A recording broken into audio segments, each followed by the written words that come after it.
تبعهم بإحسان إلى يوم الدين. أما بعد، فقد قال رسول الله صلى الله عليه وسلم عن عقبة رضي الله تعالى عنه قال: صليت وراء النبي صلى الله عليه وسلم بالمدينة العصر فسلم ثم قام مسرعا يتخطى رقاب الناس إلى بعض حجر نسائه، ففزع الناس من سرعته فخرج عليهم فرأى أنهم عجبوا من سرعته فقال: ذكرت شيئا من تبر عندنا فكرهت أن يحبسني فأمرت بقسمته. رواه البخاري. Uqba radiallahu ta'ala anhu says that Rasulullah sallallahu alayhi wasallam led the Asr Salah, prayed the Asr Salah with the Muslimun in the Masjid of Nabawi.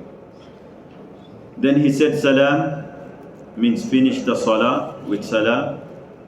فَسَلَّمَ ثُمَّ قَامَ مُسْرِعًا. Then he started walking off very fast. He went very fast. يَتَخَطَّى رِقَابَ النَّاسِ, almost over the shoulders of the people. Almost over the shoulders of the people, moving people, and walked fast. فَفَزِعَ, then he went to one of his wife's house. فَفَزِعَ النَّاسُ مِنْ سُرْعَتِهِ. People got scared because of his speed, because of the rush he was going with. Then he came up and he realized people are shocked because of the way he went. Then he said that I just remembered while I was leading the Salah, I just remembered I had some charity gold which someone handed it to me and I need to give it to the poor people, and I just remembered in the Salah, so I just rushed and went because I don't know when I'm going to die, and before I die I need to give it to the charity, because if I don't give it to the charity and it's the wealth of charity, then someone of my family members will eat it, and charity is not halal for my family. Sadaqah is not halal for the Prophet's family. So here what we see, the Prophet ﷺ rushed to do the good deed, and from this we learn that if we have something to do good, we should rush it and do it quickly, and we shouldn't delay it. Yes, especially the fara'id, the fard activities. For example, Salah. As soon as Salah becomes fard, you should pray it. Unless you're waiting for the Jama'ah and you want to pray with the Jama'ah, that's different. Other than that, if you are going to pray at home or in your workplace, then you shouldn't delay, because you don't know when you're going to die, and you don't want to leave something fard on you and you died with it. Same with zakat, that if the zakat become fard, you should pay it as quickly as possible. You shouldn't hold it. Yes, based on this hadith, scholars have said, some people they come and ask, they say, Sheikh, can we delay our zakat until next Ramadan and pay in Ramadan so we can get multiplied reward? The scholars have said, no, you shouldn't delay it unless you've written it down and you know people are not going to get confused and your children will pay it after your death. Then you can do that. Otherwise, it's best to pay it and get away from your responsibility. So may Allah Ta'ala give us the true understanding of doing good deeds as quickly as possible. In another hadith, عن جابر بن عبد الله رضي الله عنهما أنهما قال رجل للنبي صلى الله عليه وسلم يوم أحد. That Jabir ibn Abdullah, he says that one man, he came to Rasulullah صلى الله عليه وسلم in the day of the battle of Uhud. And he asked Rasulullah sallallahu alaihi wasallam, said, "Ara'ayta in qutilt?" He said, "What do you think if I get killed? Means what's going to happen to me if I die in the battle? If I become a shaheed, if I become a martyr in the battle, what's going to happen?" فَأَيْنَ أَنَا, where will I be? In Jannah or Jahannam? قَالَ فِي الْجَنَّةِ, you will be in Jannah. فَأَلْقَى تَمَرَاتٍ فِي يَدِهِ, he had a handful of dates in his hand, he chucked it and ran to the battle. And he became shaheed in the battlefield. قَاتَلَ حَتَّى قُتِلَ, he was fighting the enemies until he died on the battlefield. Rawah al-Bukhari, hadith from Bukhari. So what we see here, that this Sahabi didn't take time to finish his dates. You know, sometimes we say, oh, let me finish this job and then I'll pray. Or let me finish this work and then I'll do this work, the good work, whatever you want to do. You shouldn't delay it. As soon as you got the opportunity, you should do it.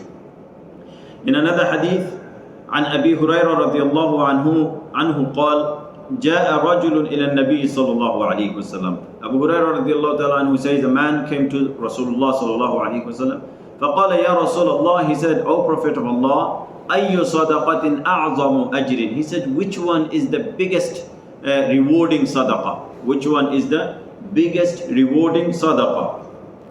قَالَ أَن تَصَدَّقَ وَأَنْتَ صَحِيحٌ شَحِيحٌ. Prophet ﷺ said that you should do the sadaqah while you are sahih. Sahih means healthy. Shahihun means you love your wealth. So you love your wealth and you desire to keep it, and that's the time you give it, and then you get most reward. One is you got leftover. You had 10 pounds, you spent 8 pounds, 2 pounds left over. You don't need it. And you say, all right, from 2 pounds I'll give you 1 pound to the masjid, or 1 pound to the beggar. That's you giving from leftover. But when you had the 10 pounds and you knew you're going to need it, and that's the time you took 2 pounds out from it and gave it, that is the best rewarding charity, because you did when you know you need it. Then Rasulullah said, تَخْشَى الْفَقْرَ, that also when you have the wealth and you fear the poverty, وَتَأْمَلُ الْغِنَى, وَتَأْمُلُ غِنَى, and you wishing for the richness, you wishing to be rich by saving wealth. وَلَا تُمْهِلْ حَتَّى إِذَا بَلَغَتِ الْحُلْقُومِ, and you shouldn't delay it. Even if it's death in front of you, you shouldn't delay the charity. That you have the wealth, you give it. And then what happens when you have wealth, and what do?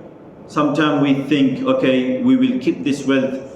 قُلْتَ لِفُلَانٍ كَذَا وَلِفُلَانٍ كَذَا, that this amount of wealth for someone else, this amount of wealth for someone else, this amount of wealth for someone else, and this is what you're thinking and you planning in your mind. Rasulullah said, وَقَدْ كَانَ لِفُلَانٍ, that it already became someone else's. Means that Allah Ta'ala has written your death already. You don't know when you're going to die, but you might die today. And you're planning, you're going to save this wealth and hand it over to someone else, but it's already someone else's, because as soon as you die, it's going to go to them. So before that happens, you distribute as much as possible, give it to sadaqah as much as possible, help out the people needy as much as possible, then you get the biggest ajr. That's what Rasulullah said. So brothers and elders, 3 ahadith we read that it shows that you should compete in your good deeds. You should run fast in your good deeds, and you shouldn't delay. May Allah Ta'ala give us the ability to do lots of good deeds, and may Allah Ta'ala make us amongst His pious servants. Ameen ya Rabbil Alameen. Subhanallah bihamdihi, subhanallah al-azim. Subhanak Allahumma bihamdik. Nashhadu an la ilaha illa anta. Nastaghfiruka wa natubu ilayk. Wassalamu alaikum wa rahmatullahi wa barakatuh.